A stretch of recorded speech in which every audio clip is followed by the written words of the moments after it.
Good evening, and welcome to Mad Aid's Spring Gala. You know, I want to go a little bit off script here. I was thinking about one of the first times I met Victoria. She was waiting in line to receive one of the many awards that she's been given over the years, and I was impressed, and I said so. And she said, "Don't be. Awards are what governments give instead of cash, and they don't feed my children. But they do draw attention to Phoenix, which we wouldn't get otherwise." I think my commitment to Phoenix and to Mad Aid was sealed at that time. It's redundant to say that the world has faced a lot of challenges in the last year. No country, no region, probably no individual has been left unaffected by those events. Outside of Ukraine itself, perhaps no country has felt the pressure of the last year as much as Moldova.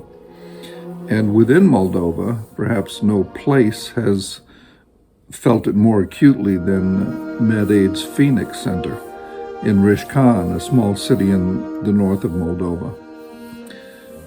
Most of you know Phoenix well. You're part of its history. Your support, financially, emotionally, physically, and spiritually, are part of its DNA, without which Phoenix would just be an empty old Soviet-era building full of nothing but the echo of a dream. But you made that dream a reality. Your determination matched Victoria and John's enthusiasm, and you made that dream a reality. This year, though, that dream very nearly ended. The extraordinary measures required to keep Phoenix afloat during the last year may never be known, at least until Victoria's next book. No sooner had it begun its shaky recovery from the pandemic, during which it was forced to close down, than just over a year ago.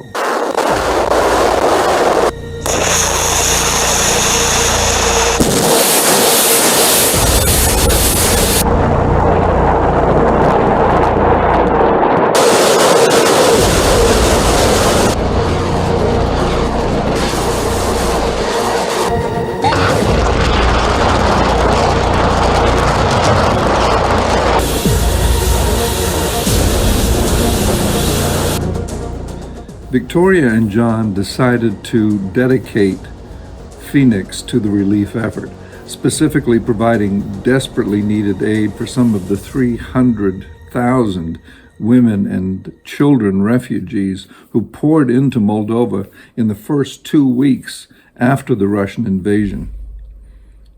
Two things happened then. First, Mad Aid launched an appeal in the UK for relief donations. Victoria's hope was to fill 2 articulated lorries with supplies. As donations poured in, though, it became apparent that 2 would not be enough. Neither would 4 or 10 or 20. The generosity of those responding to the appeal made it necessary to secure a warehouse near Phoenix at which supplies could be cataloged and sorted, and then from there they could be delivered to the area of greatest need around the country.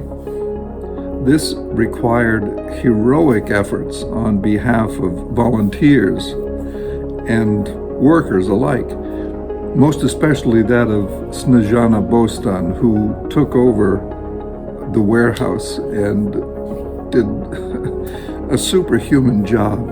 And my wife, if I may say so, Barbara Crossman of the Minjin project, whose extensive network of churches and NGOs across the country and in neighboring countries enabled her to identify those areas of greatest need, as well as Anna Chuman, who is with you tonight, I hope, a remarkable young woman, as well as staffers like Lucian Tilipets, who responded to calls from every direction at all times, from early in the day till late in the evening, and did so with great grace and patience. And a host of drivers who made sure that the supplies reached their destinations on time and everything was accounted for. Phoenix Home, which had just begun operation shortly before the invasion, like I said, was forced to close, so it was empty. So John and Victoria turned it into temporary shelter for refugees. This required funding, not least because of astronomical, skyrocketing energy costs, as well as the cost of food and medicine and clothing and all the other things the refugees needed. Once again, Mad Aid donors like you, God bless you, answered the call, and month to month, crisis was averted, and a host of refugees were provided for at the time of their most desperate need, a time of crisis most of us can't imagine, and hopefully we'll never have to experience. During all of this, Victoria's plans for completing the therapy pool at Phoenix surged forward. This facility, too, required a lot of energy. So, having investigated the option, she decided that solar panels would be the best way to offset energy costs that these had risen over 300% by year's end. And they were, as such, far in excess of Phoenix budget. This is Phoenix today. The Center for Care of Children with Disabilities is open and once again operating at near capacity. Phoenix Home is filling quickly with senior residents now that the refugees have moved on. And Phoenix Pool is fully operational, providing therapy for the young and the old alike, as well as service to the community, people who pay for swimming lessons, special occasions, and other pool activities, which is part of Victoria's plans to make the entire complex self-sustaining.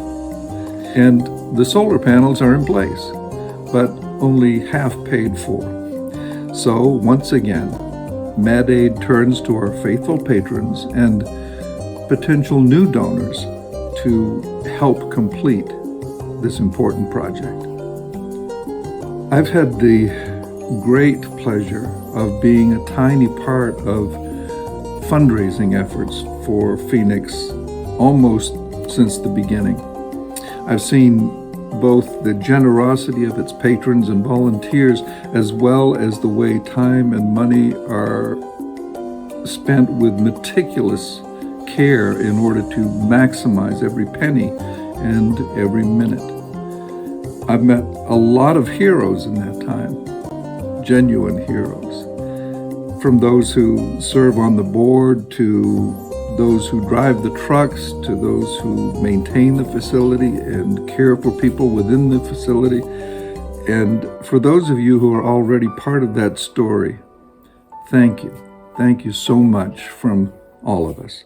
I know Victoria can count on your continued generosity. For those of you just becoming acquainted with Mad Aid and Phoenix Center, I encourage and welcome you to join the family. It has a huge heart, and there's always room for one more. Thank you, and God bless.